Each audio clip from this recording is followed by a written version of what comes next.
Our nation's opioid crisis has gotten much worse as more illegal drugs enter the market. The new film, Come Back Home, looks at the perspectives of young people who have lost family members to fentanyl poisoning and shares the truth of how it's impacting families across the United States. We're joined live now by Amy Neville, who lost her teenage son to accidental fentanyl poisoning. Amy, first of all, I am so sorry. This is a story that so many families have had to deal with. I myself have lost people due to this crisis.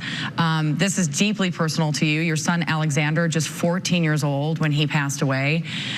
He thought he was buying a pill for anxiety, and that's something that's very common. People buying pills not knowing that they're laced with fentanyl. Can you give us some more background? Yeah, it is happening every day. So these pills are made to look like legitimate prescription pills. You know, and you can't tell them apart from the actual pharmaceutical grade pill, and drug dealers are advertising them as such. You know, you think you're getting an oxycodone, and it's really a counterfeit pill made with fentanyl. There is no such thing as a legitimate prescription pill out there on the streets. And that's what's so scary, right? Because fentanyl is 50 times stronger than heroin, 100 times stronger than morphine.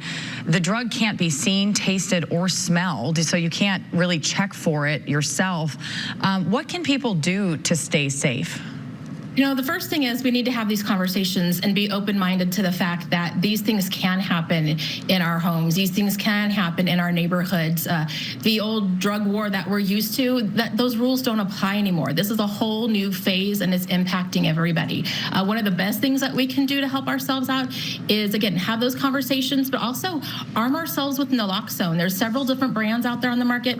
I give out Klexado brand. It's the strongest one that is out there, and we know we need stronger because these pills are so potent. Everyone should have it.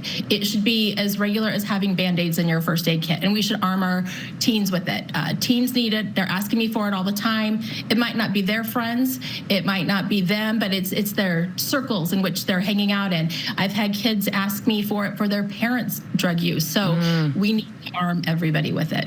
Yeah, I went to an event recently and picked some up, and I carry it around with me now. And you know, there are some studies showing that kids as young as 10 are approached to buy some of these drugs. So, you know, parents really do need to be paying attention and maybe pick some of this stuff up, even if they think their child is so far away from potentially being part of this crisis.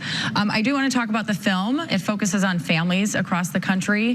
Here in the U.S., the CDC is now saying that there were 112,000 drug overdoses just in 2023.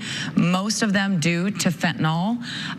What did you learn from each family's story when you were putting this film together? You know, the reality is each story is uniquely different. There's, you know, little different details here and there, but at the end of the day, this can happen to anybody. This is happening in, you know, our sleepy suburb neighborhoods all the way through to, you know, the inner cities. It's across the board, and to think that it can't happen in your family is naive. And that is the biggest takeaway I hope people get out of this. Well, I know there are people who are going to want to see the film now that we've been discussing it. Can you tell people where they can check that out tonight? Well, tonight we are having a premiere in Orange County, California, in San Juan Capistrano. You'd have to message me for the details on that, because it is I'm not sure how many tickets are left, but there is a link to sign up for a virtual premiere that is happening on Monday, and then it'll be available on our YouTube channel starting tomorrow. So if you can't make it tonight, there's definitely options for you to be able to check this out, and it's such important work. Amy, thank you so much for being with us today. We really appreciate it. For having me.